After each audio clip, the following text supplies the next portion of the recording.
Bonjour, bienvenue dans cette nouvelle vidéo de Coach Respiration, technique de bien-être basée sur la réponse aux besoins fondamentaux du corps et sur son fonctionnement profond et sensible.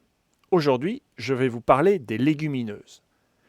Sujet extrêmement intéressant, notamment si vous souffrez de problèmes intestinaux, mais pas seulement, cela concerne l'ensemble de la population. Ces légumes extraordinaires, parce qu'ils constituent une source de protéines très écologiques, ont un revers, c'est qu'ils peuvent être source possible d'inflammation. Donc, dans cette vidéo, nous allons apprendre à reconnaître les légumineuses pour savoir exactement quels légumes le sont et d'autres ne le sont pas. Nous verrons leurs avantages brièvement et nous parlerons de leurs dangers pour la santé intestinale. Deux points seront particulièrement ciblés. Le fait que les légumineuses peuvent entraîner une perméabilisation des membranes intestinales et donc accentuer la perméabilité intestinale qui est source d'inflammation, de problèmes. Et d'autre part, les légumineuses peuvent entraîner, en fait elles entraînent, si on ne fait rien pour l'empêcher, des perturbations graves de capacité de digestion du corps. Donc, nous y revenons dans un instant. Nous aurons comme quatrième point, bien sûr, des solutions concrètes qui ne vont pas consister à éliminer les légumineuses parce que ça donne des gaz, parce que ça donne mal au ventre, parce que ça fatigue, parce que ça crée des dysbioses, mais apprendre à les cultiver, non pas les cultiver, les cuisiner, comment et quelle variété privilégier afin de pouvoir profiter de ces légumes sans avoir à en payer le revers. Alors, premier point, les reconnaître. Alors, les légumineuses, les botanistes nous expliquent qu'il ne s'agit pas exactement d'un groupe botanique intègre, c'est une boîte fourre-tout dans laquelle on va mélanger différents légumes qui toutes appartiennent à la famille des fabacées. Alors, les fabacées, ce sont des légumes caractérisés par deux choses. Les graines sont contenues dans des gousses qui s'ouvrent, d'une part. Vous connaissez tous l'exemple du haricot. Voilà, les haricots sont contenus dans une gousse qui va s'ouvrir.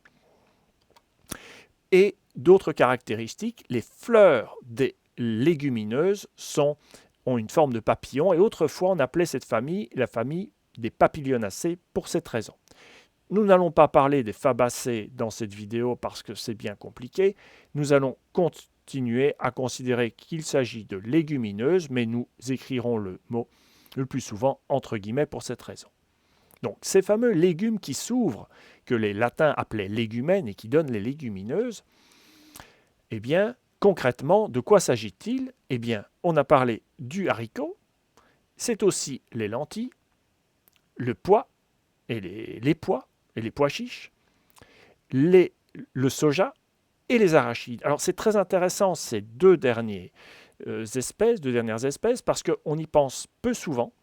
Et vous verrez au cours de la vidéo que, par conséquence, par exemple, les laits de soja, les yaourts de soja, étant donné qu'ils ne vont pas subir les traitements nécessaires pour inactiver les côtés néfastes des légumineuses, eh bien, sachez que si vous avez le corps affaibli, d'après ces informations-là, vous ne vous ferez pas du bien à consommer des produits contenant du soja ou issus du soja qui n'ont pas, par exemple, été fermentés.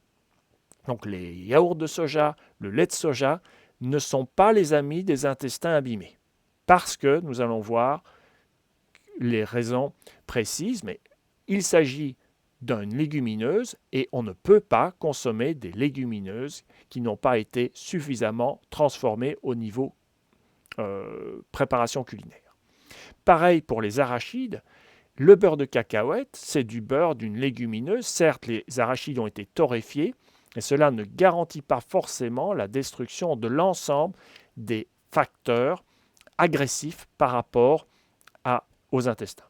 Alors encore une fois, si vous allez parfaitement bien, il n'y a aucune raison de vous tracasser par rapport à éviter lait de soja, yaourt de soja ou beurre de cacahuète.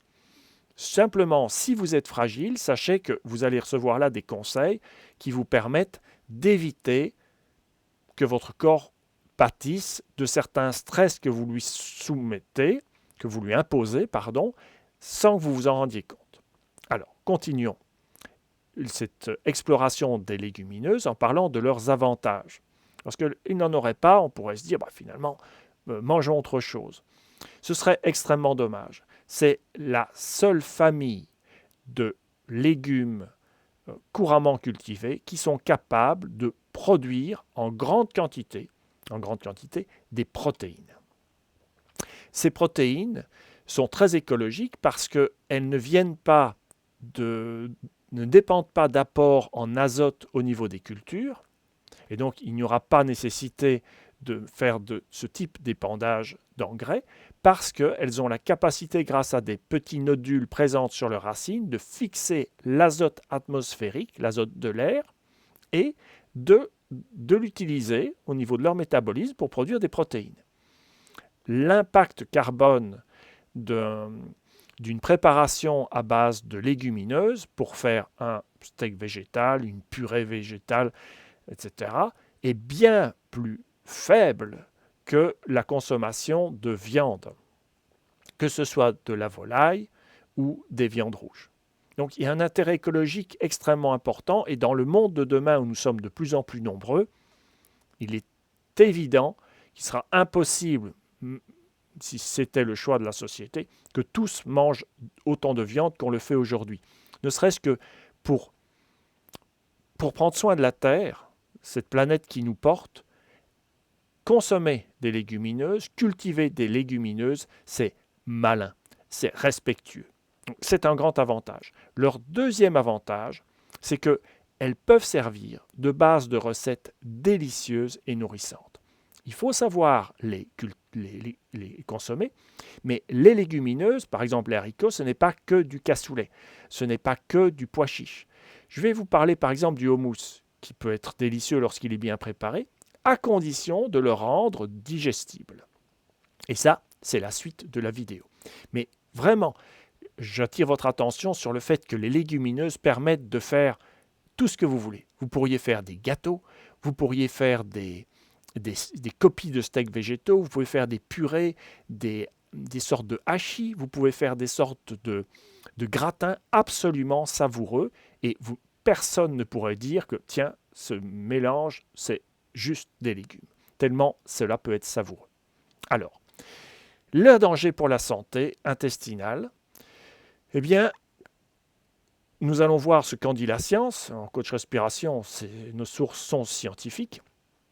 Et les articles de science disponibles insistent sur le fait que les légumineuses, en particulier, sont très riches en substances que les spécialistes nomment des antinutriments. Alors, les nutriments, c'est ce qui nous nourrit, c'est ce qui nous apporte des choses essentielles. Eh bien, il existe des antinutriments, exactement l'inverse. Ce sont des substances qui vont nous empêcher de nous nourrir. Alors, dans le cas des légumineuses, les légumineuses ne sont pas les seules à être dans le cas, mais elles sont vraiment, elles ont poussé l'art de l'antinutriment un peu à son sommet. Ce sont des virtuoses. Nous en reviendrons dans un instant. Ce sont aussi des sources de gaz, et tout cela peut générer une inflammation au niveau intestinal et ensuite au niveau du corps entier. Alors, concrètement, commençons par les sources de gaz pour donner leur explication, leur origine et ce qu'on peut faire.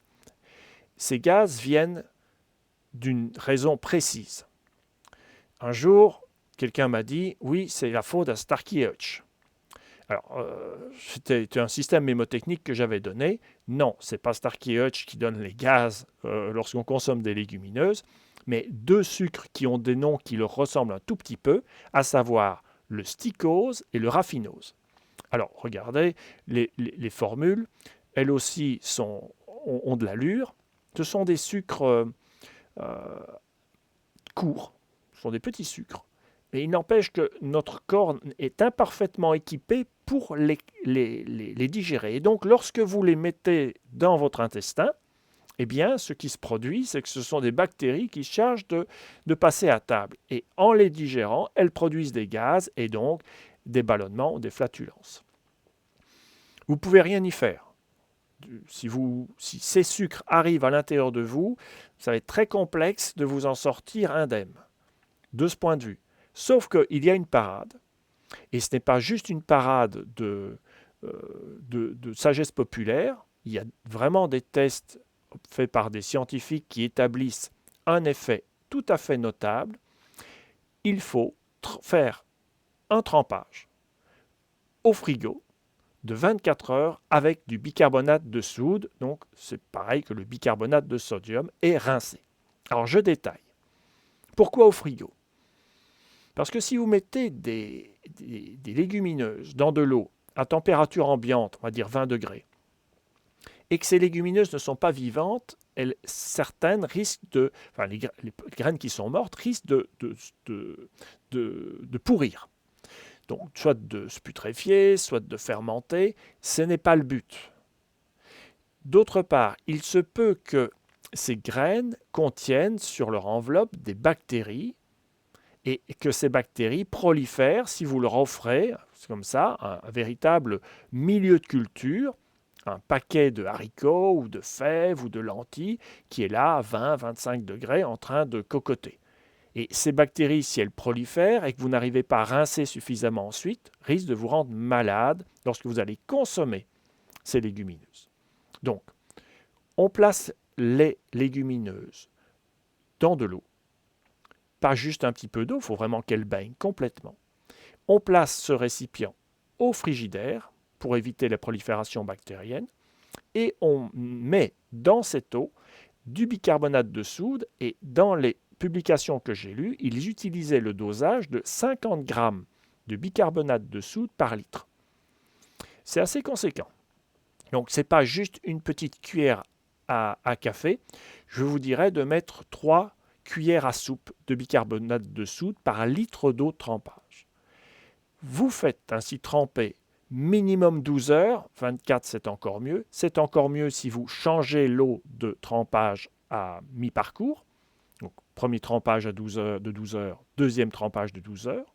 Et ensuite, vous effectuez un rinçage abondant. Bon, petite parenthèse, mais j'anticipe sur la suite. Imaginez que vous achetez des légumineuses qui ont été achetées, vous achetez des légumineuses en boîte ou en bocaux. Dans ce cas-là, rincez. Rincez plusieurs fois parce que là aussi, ce sera la seule solution d'éliminer au maximum les sucres dont les noms ressemblent à Starkey et Hutch et qui ne vont pas faire de vous des vedettes puisqu'ils vous causeraient ballonnement et gaz. Ensuite, les antinutriments. Alors, c'est là que ça devient vraiment intéressant parce que quand j'ai abordé ce sujet, j'étais juste au courant que les légumineuses étaient source de lectine. J'en ai déjà parlé dans une vidéo précédente où je vous mettais en garde contre cela.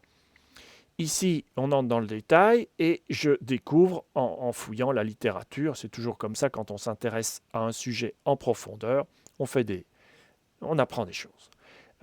Et je découvre qu'il y a des tanins. Alors les tanins, vous connaissez ça parce que dans le vin rouge, ça donne un petit mordant. Peut-être avez-vous déjà croqué des prunelles. Et les prunelles, lorsqu'on les mange, ça donne une sensation très étrange sur les lèvres. Eh bien, ce sont les tanins qui créent automatiquement une réaction particulière de fixation sur les protéines. Donc, les légumineuses contiennent des molécules qui se fixent sur les protéines. Et il se fait que certaines protéines sont très utiles pour notre corps puisque ce sont les enzymes qui permettent la digestion. Donc, c'est une première manière dont les légumineuses pourraient agir pour perturber votre digestion. Elles sont également source d'acides phytiques. Alors les acides phytiques, on ne va pas rentrer dans le détail, mais ça ne perturbe pas les protéines, ça capture et maintient capturés les minéraux. Donc, il y a des gens qui disent oui, mais bon, ça a des avantages d'avoir des acides phytiques, d'autres qui disent oui, mais il ne faut pas en avoir trop. Très certainement, il s'agit d'un équilibre. Il n'empêche qu'il s'agit d'antinutriments dans la mesure où vous pouvez abaisser les capacités nutritionnelles d'un aliment si vous y ajoutez des légumineuses qui n'ont pas été traitées pour éliminer tanins et acide phytique. Il y a les lectines dont je vous parlais, et c'est le point que nous allons développer, et également des inhibiteurs d'enzymes, notamment les enzymes protéases, mais pas seulement. Et ces inhibiteurs sont autre chose que des tanins et autre chose que des lectines. Alors, déjà, pour éliminer ces quatre éléments de façon générale, ce qui fonctionne à nouveau, c'est le trempage. Donc, manger des légumineuses qui n'ont pas été trempées 12 heures avec du bicarbonate de sodium, ce n'est absolument pas une bonne idée. Alors, si vous en mangez peu, par exemple, vous tartinez, je sais pas moi, une cuillère à café, une cuillère à soupe de houmous sur votre pain, vous n'allez peut-être pas sentir les effets. Mais sachez que si vous augmentez la dose ou simplement que vous le répétez dans le temps, vous allez induire un effet sur la capacité de digérer de façon optimale ou non vos aliments. Vous agressez votre corps par la consommation de légumineuses. Faire très attention à ça. À commencer, je vous le disais tout à l'heure, par ce fameux soja qu'on trouve un peu partout maintenant, lait de soja, yaourt de soja, qui ne sont pas forcément des sojas qui ont été toujours fermentés ou fermentés de la bonne manière. Alors, intéressons-nous aux lectines. Les lectines, qu'est-ce que c'est? Ce sont des glycoprotéines. Alors, ça vous avance bien. Dans glycoprotéines, on entend gly. Gly, c'est un peu le radical pour les glucides, voilà. Et protéines sont les protéines. Ce sont des protéines avec des parties, des antennes constituées de sucre et qui vont avoir la particularité de se coller à des sucres qui sont présents non pas pour des raisons digestives, mais pour des raisons immunologiques, le plus souvent. Et notamment, si vous avez déjà entendu parler de l'idée des groupes sanguins et de l'alimentation qui doit être différente entre les groupes sanguins, elle découle du fait qu'il y a des glycoprotéines au niveau des surfaces des globules rouges et qui déterminent nos groupes sanguins. Donc les glycoprotéines, ce ne sont pas forcément des protéines spéciales d'origine végétale. C'est très utilisé dans le vivant. Je vous donne ici une représentation schématique de la glycoprotéine présente dans l'arachide. Et une chose que vous devez retenir, c'est que ce sont des molécules extrêmement actives d'un point de vue biologique. Très utiles, mais la moindre perturbation de ces... Parce qu'on introduit des glycoprotéines, des lectines supplémentaires, ou parce qu'on va modifier le fonctionnement de glycoprotéines présentes dans votre corps, vous allez induire des mécanismes, des réactions qui sont bien au-delà de ce qu'on pourrait s'attendre avec des molécules, d'autres molécules plus communes. Je vais vous donner un exemple qui illustre cela, qui illustre la puissance perturbatrice potentielle des lectines.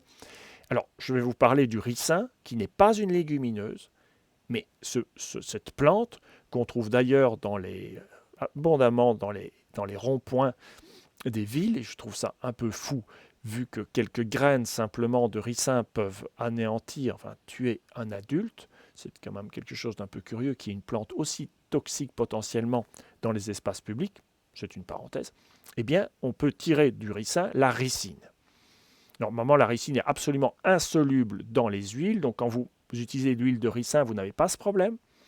Mais la ricine purifiée est capable de provoquer un arrêt de la synthèse des protéines à l'intérieur du corps.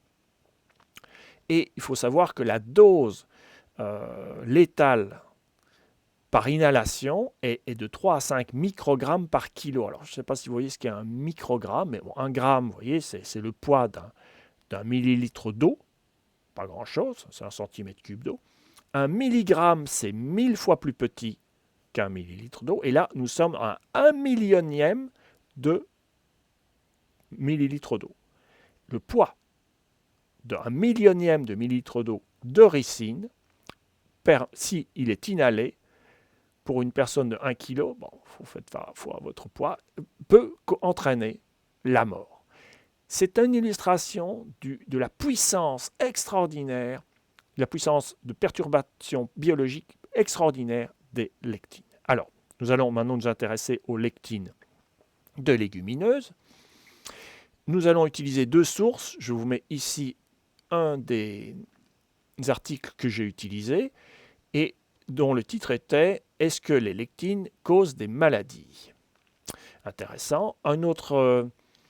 La conclusion générale de cet article était que les lectines étaient des sources possibles d'inflammation pour deux raisons que j'évoquais au début de la vidéo. Et là, on prend spécifiquement l'exemple des lectines de lentilles qui ont fait l'objet d'études par perturbation de la digestion des protéines, on en a parlé parce que ça va s'accrocher aux enzymes coupeurs de protéines. La perturbation des sucres doubles, alors pourquoi double? Parce que ce sont des disaccharides, ce sont des sucres courts, et également de l'alcool. Donc, dès que vous consommez des légumineuses dont les lectines n'ont pas été inactivées au maximum, vous allez forcément induire une incapacité à digérer complètement certains aliments, et donc la prolifération de bactéries opportunistes qui vont en profiter, et donc des dysbioses. Je ne cherche pas à être alarmiste ici. Dans certains commentaires, les gens me disent wow, « on ne sait plus quoi manger ». Mon idée n'est pas de vous dire « arrêtez de manger des légumineuses ». Nous allons voir ensemble quelles légumineuses manger et comment les préparer pour ne pas avoir ce problème. Ce qui est gênant, c'est lorsque l'on consomme des légumineuses en se disant « c'est parfait pour ma santé » et qu'on ne se rend pas compte que ça a un effet direct sur l'intestin, d'où découle toute la santé du corps, de toute manière. Voilà, le but de cette vidéo, c'est que vous puissiez prendre soin de vous en identifiant certaines choses que peut-être vous ne saviez pas avaient un effet négatif sur votre santé générale, votre bien-être. Alors, voyons la suite. C'est la cause 2. Je vous en ai parlé aussi, les lectines vont perturber la perméabilité des membranes des cellules, et à commencer par les membranes intestinales. Et donc là, on tombe typiquement dans ce qui est évoqué de façon populaire par « j'ai les intestins perméables, je souffre de porosité intestinale ». Eh bien, sachez qu'il suffit de consommer des lectines, particulièrement les lectines de légumineuses, parce qu'elles sont, je vous dis, elles ont poussé l'art à la perfection, et vous entraînez une porosité intestinale. C'est sûr qu'à partir du moment où votre intestin devient poreux, des molécules qui n'avaient rien à faire à l'intérieur de vous, je veux dire à l'intérieur de votre sang, vont quand même passer la barrière des cellules intestinales et se retrouver dans votre circulation. Et donc, ça ouvre la porte à des réactions allergiques exacerbées qui, à leur tour, de mon point de vue, sont des mécanismes qui vont accentuer le risque de maladies auto-immunes, donc d'emballement des systèmes immunitaires. Donc, concrètement, que faire pour détruire les lectines? Alors, je vais m'intéresser à un autre article de Science, dont je vous donne les coordonnées ici. Et dans cet article, on cite 4 méthodes, je vais dire, trempage, germination, cuisson, fermentation. Alors, voyons ça par ordre. Le trempage, eh bien, ça on en a parlé. C'est 10 à 12 heures dans l'eau, au frigo, au frigidaire. J'avais mis 24 heures de l'autre côté, mais c'est pour être sûr de sûr, il faut mieux trop que trop peu. Avec du bicarbonate de sodium à nouveau, c'était là les données présentes dans cet article, 50 grammes par litre. Ok, la germination. Alors ça c'est très intéressant parce que ces lectines, elles auraient pour but, les spécialistes ne sont pas sûrs, mais elles auraient pour but d'empoisonner les animaux qui mangent les graines. Alors qui est à la base de ça? C'est la sélection naturelle. Ces légumes, les légumineuses, ces espèces, ont développé un système d'autodéfense. Je crée des graines et pour éviter que les animaux mangent ces graines, eh bien, ces graines sont empoisonnées. Elles vont perturber profondément la capacité digestive de l'animal. Et là, lorsque la graine germe, la graine a besoin de 100% de son énergie, de ses ressources, et donc elle va détruire les lectines. Elle va détruire les tanins, elle va détruire les autres antinutriments pour les utiliser comme pièces de base pour créer des feuilles, des racines, etc. Donc faire germer les légumineuses, c'est une bonne option. Ça implique que vos légumineuses soient encore vivantes, ce qui n'est pas toujours le cas. Je m'intéresse depuis un certain temps aux légumineuses et souvent, surtout si c'est des variétés un peu particulières, je découvre que ça ne germe pas. Et les graines sont mortes. Ces légumes secs sont morts et donc ils ne vont pas germer. Ils vont se mettre à fermenter, ils vont pourrir à l'intérieur de l'eau. Et donc la germination, ok, mais il faut donc que les graines soient vivantes, sinon il n'y aura pas de germination. Et deux, il faut au moins qu'il y ait sorti du germe. Idéalement, il faudrait que le germe soit assez long. C'est une chose. Et la deuxième chose par rapport à la germination, c'est très important, mais c'est valable pour les 4 méthodes d'élimination des lectines, c'est qu'aucune méthode n'est suffisante à 100%. Il n'y a pas une recette d'élimination des lectines qui permet d'arriver à lectine 0.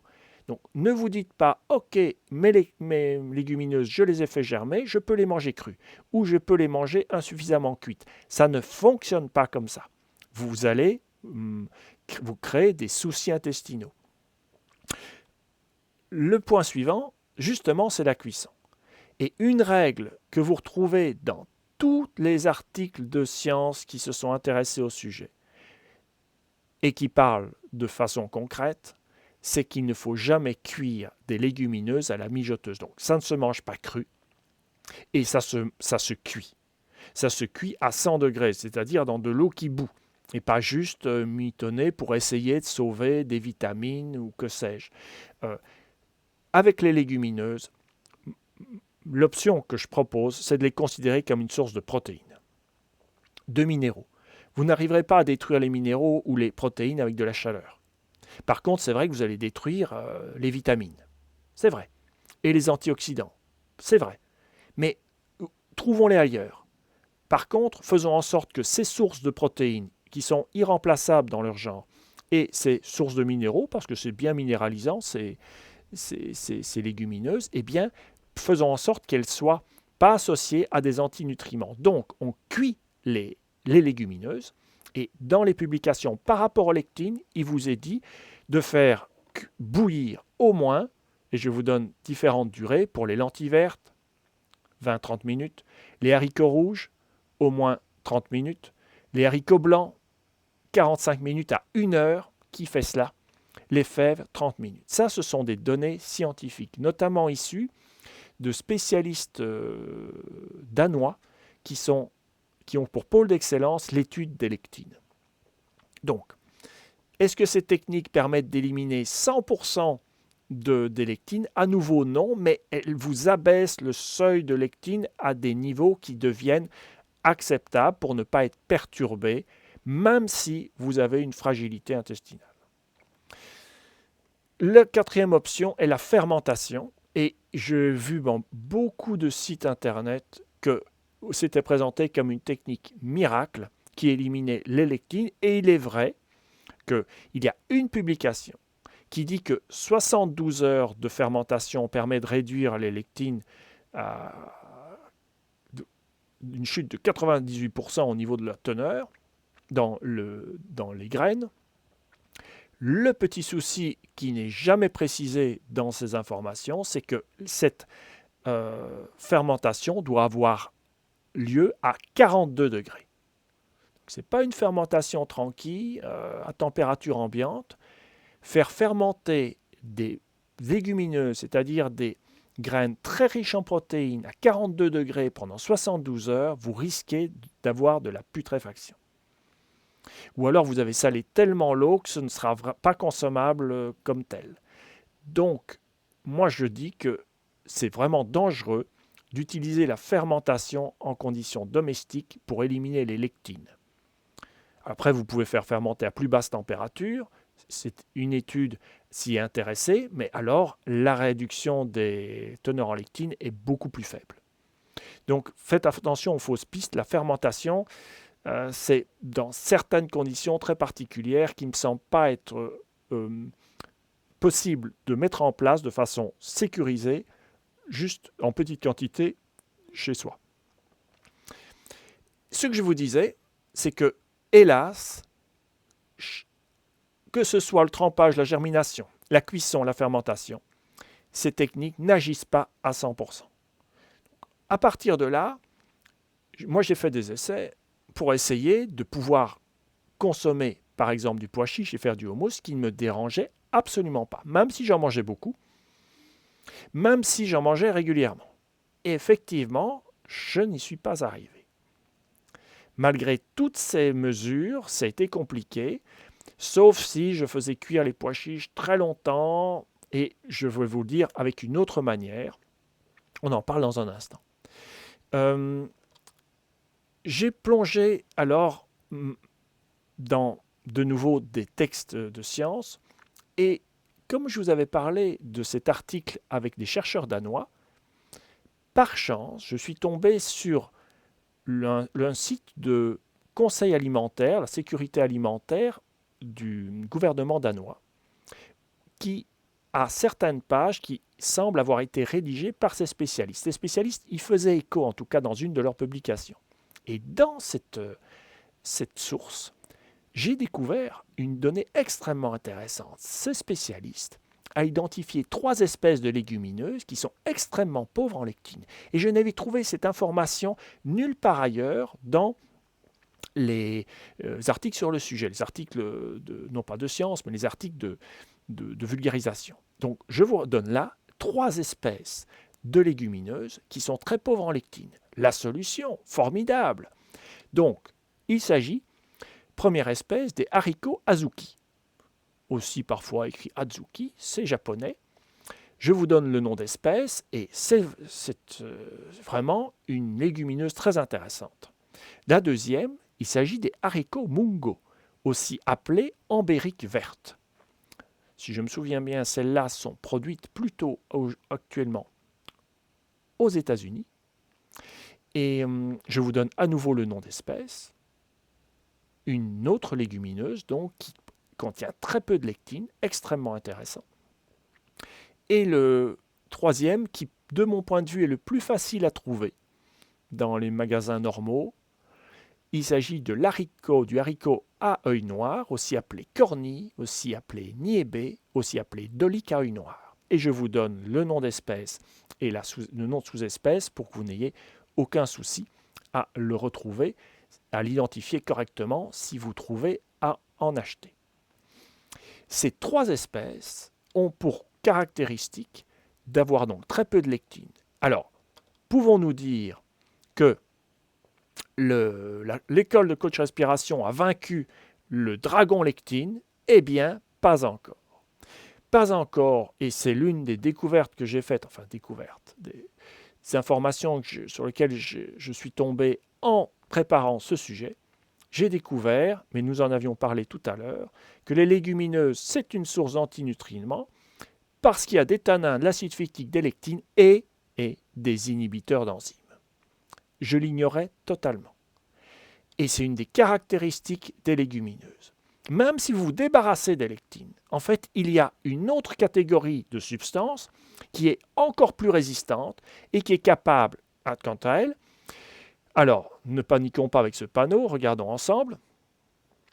Il y a dans ces inhibiteurs d'enzymes, donc les enzymes sont des ciseaux moléculaires capables de couper des molécules, des antipepsines au moins et des antiamylases. La pepsine, et en fait il y a aussi des antitrypsines, la pepsine et la trypsine sont les enzymes découpeurs de protéines que fabrique notre tube digestif. Lorsque vous mangez des légumineuses qui contiennent des antipepsines, cette digestion de protéines ne peut pas se faire, vous ne digérez plus les protéines de façon optimale et vous arrivez à une dysbiose. Pareil avec les antiamylases qui, elles, vont concerner une incapacité de digérer les sucres lents de façon optimale et créer des dysbioses. Sans compter qu'à cela s'ajoutent des inhibiteurs d'enzymes qui coupent les sucres doubles, les fameux disaccharides, et vous pouvez avoir effectivement des perturbations intestinales lorsque vous consommez des légumineuses. Alors, comment faire? À nouveau, j'ai cherché, j'ai fouillé la littérature scientifique et je suis arrivé à des articles qui disent, et c'est de la science, ce n'est pas juste des informations données au hasard, des tests ont été faits. Et si vous cuisez à 120 degrés vos légumineuses, entre 20 à 40 minutes, alors dans les articles c'est 20 minutes, mais personnellement, c'est pas que j'ai pas la foi, mais je veux absolument plus me faire du mal à mes intestins qui vont mieux. Et donc moi je pousse à 40 minutes. Je cuis mes légumineuses dans donc une marmite à pression. C'est la seule manière d'atteindre les 120 degrés. Si vous faites bouillir de l'eau très très fort, tant qu'il reste de l'eau, vous restez à 100 degrés, sachez-le. Le cocotte minute permet, parce qu'il y a augmentation de la pression, d'élever le point d'ébullition de l'eau. Si votre cocotte minute ne fuit pas, outre par la soupape de sécurité bien entendu, vous arrivez à une température, lorsque cette soupape se met à siffler, de 120 degrés. Eh bien, vous réduisez le feu au minimum, parce que ça suffit pour garder la température le plus souvent, il faut que ça continue à siffler, et vous gardez cette cuisson 20 à 40 minutes.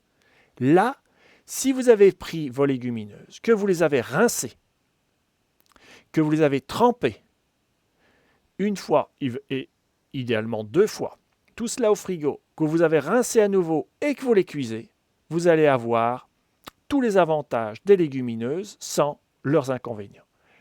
Donc, vous auriez pu me dire, mais pourquoi vous n'avez pas commencé dès le début à nous dire, écoutez, les légumineuses, ça se cuit toujours à 120 degrés, et donc 20 à 40 minutes de marmite à pression.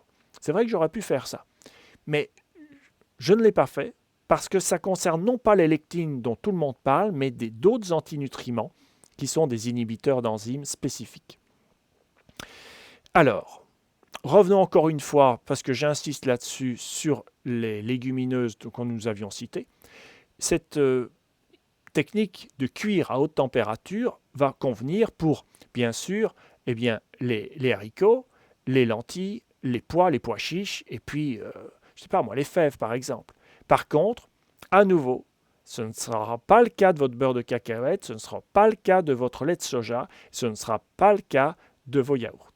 Alors, à nouveau, et là je fais une parenthèse me concernant, je ne me suis jamais fait du bien aux intestins en consommant que ce soit des yaourts de soja ou du lait de soja. Je ferai d'ailleurs une vidéo spéciale sur les laits végétaux, qui, à mon sens, ne sont absolument pas des amis de la santé intestinale de façon générale. Donc, faites attention si vous êtes fragile par rapport à cela. Et par rapport au beurre de cacahuète, sachez que c'est peut-être tout à fait délicieux, mais d'un point de vue alimentaire, ça n'a pas beaucoup d'intérêt. C'est du gras plus. Si vous avez une intolérance aux produits laitiers, mon conseil est de faire du beurre clarifié, c'est facile à faire soi-même. Et si vous êtes végan et que vous ne voulez absolument pas de produits animaux, je ne sais pas actuellement ce que je peux vous proposer d'autre, mais sachez que le beurre de cacahuète, si vous avez une fragilité au niveau de votre corps, fatigue, ou vous voulez augmenter votre forme, etc., ou si vous avez vraiment un problème intestinal, méfiez-vous du beurre de cacahuète. Alors, voilà. Cette vidéo sur les dangers pour la santé intestinale des légumineuses est terminée. Je vous souhaite plein de recettes. Je ferai bientôt quelques vidéos avec des recettes concrètes, que ce soit pour le petit déjeuner ou les repas suivants, parce que vous m'en demandez et je comprends qu'avec tous ces conseils, vous voudriez savoir concrètement comment faire. Je ne vous oublie pas, j'y pense, j'y travaille. Je vous souhaite, dans tous les cas, de commencer à vous réapproprier des légumineuses grâce à tous ces conseils donnés ici. Pour moi, c'est simple. Utilisez les 3 espèces que j'ai citées, les 3 variétés de haricots. Les 3 espèces de haricots, c'est bien des espèces distinctes, et cuisez-les, comme je vous l'indiquais, avec la durée et les températures optimales données dans cette vidéo. Réappropriez-vous ces merveilleux légumes qui sont les amis de la Terre, qui permettent de prendre soin de nous, tout en prenant soin de la planète, cette merveilleuse planète qui est la nôtre. Je vous souhaite le meilleur. et je vous dis à bientôt pour une prochaine vidéo de Coach Respiration.